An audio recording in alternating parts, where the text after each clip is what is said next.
It's time to rev and ride Mike's Full Throttle Garage on 94.3 WSC. Welcome to Mike's Full Throttle Garage, where we pull up a couple of stools and talk about the world of motorcycling and the people who are part of it. Keep the garage door open, because it's a little sweaty in here, because we got two guys that have been riding for a long time. Welcome back to the show, Alan James and James Gregory. You guys just participated in the Run for the Wall. You've got to have plenty of stories to share. Yeah, where do you start, huh? Yeah. All right. Let's start with you, Alan. All right, you just returned from the Run for the Wall. You have been riding for how many days? 22 days. 22 days on a motorcycle. Only thing I had. Yep. Okay. All right. And you rode first from Charleston all the way out to California, where this run starts. Correct. Okay. Correct. And you met, about how many brothers? About 1,200. About 1,200 brothers just happened to all get together in California. Where in California? Rancho Cucamonga, which is right there by Pomona, Ontario, that area. Okay. San Bernardino. All right, so you guys all met together, all with a common goal. Let's share a little bit about that common goal. James, the Run for the Wall. Why did you start this? Well, Run for the Wall, it's interesting because I participated in the Los Angeles Welcome Home to Vietnam Veterans Parade in 1986. I was the only guy on a motorcycle. I was the only biker. I was still an active duty drill instructor. And I'm looking around and going, wow, this is a lot. The first time I've ever been to a Welcome Home Parade. And it was also the first time I'd seen the moving wall, the one-third reproduction of the wall. And I said, wow. And I have friends on that wall. I served in 69-70 with the Marine Corps, and then I was part of the last battle of the war, the Mike Was Rescue, in May 15th, 1975. And so my squad leader from Vietnam was there. He was walking from Los Angeles to Port Angeles, Washington, his home state, carrying a POW flag, and he says, we still have POWs missing. I go, no, we don't. The president, the Congress, they all say they're all come home. He says, no, I'm telling you, tomorrow morning I'm going to introduce you to family members. I went to a breakfast, listened to a lady named Marion Shelton, and she enlisted me in her army of supporters to find out what happened to her husband and over 2,500 prisoners of war missing in action just from Vietnam.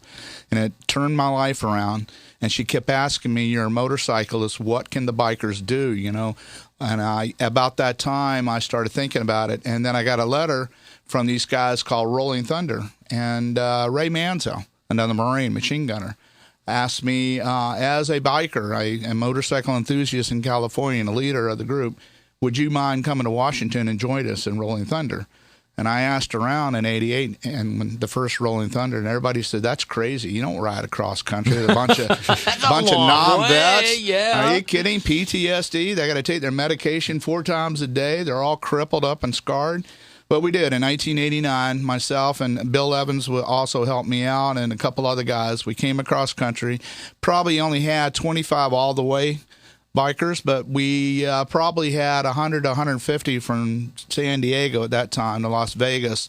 Then everybody broke away. Mm-hmm. Then we picked up numbers, and so once we got on this side of the Mississippi River, our numbers started getting strong. We probably had 150 that pulled into Washington on the first Run for the Wall.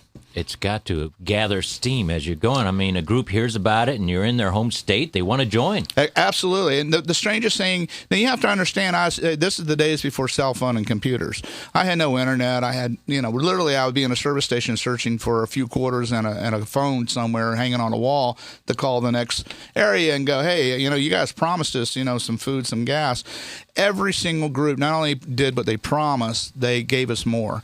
And there were a lot of instances in that run where things just came together by accident. One of those, the most famous, is in West Virginia. They would not let us pay for the toll on the West Virginia toll pike in advance. A guy met me. We're standing in rain at a truck stop, and he says, every motorcyclist will pay individually at every toll booth. And I looked at him, and a Medal of Honor recipient, Gary Wetzel, was standing beside me. We pulled out a map, and I said, look, I'm not going in the rain and pay a toll, so we're going up this free road, Highway 60. And this little town called Raynell, we never even heard of it before. We come off the mountains, and here's the police chief had heard about us and issued flags to the school, and all the school kids were in the middle of the street waiting on us. Oh, my. 24 years later, this year when I was in Rennell, we had over 1,000 bikers still with those school children, not talking to the school kids.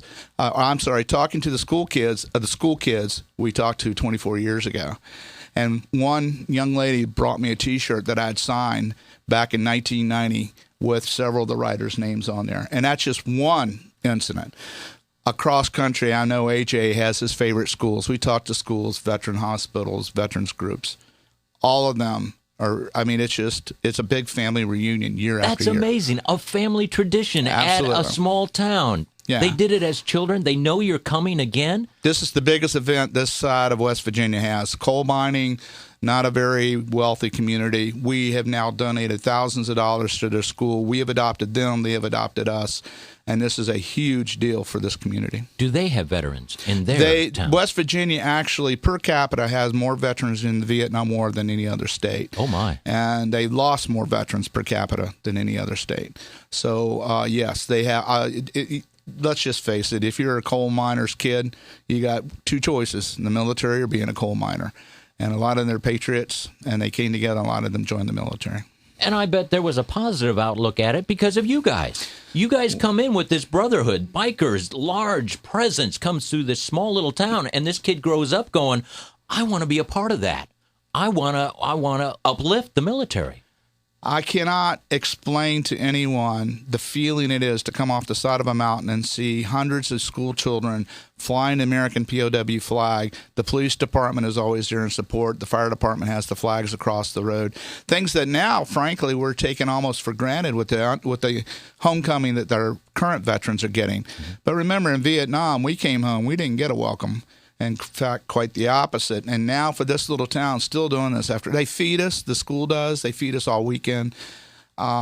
It's just an amazing thing. And I welcome anyone to be in Rennell, West Virginia, 12 noon the Thursday before Memorial Day and get a homecoming they may never get like this ever again. And that's true. You don't have to be a biker to enjoy this and be a part of it. You can support this Run to the Wall. You can help out, volunteer, because it's all volunteers. Absolutely. And you can make this a part of your way of welcoming home and being what I like about your run is in your description.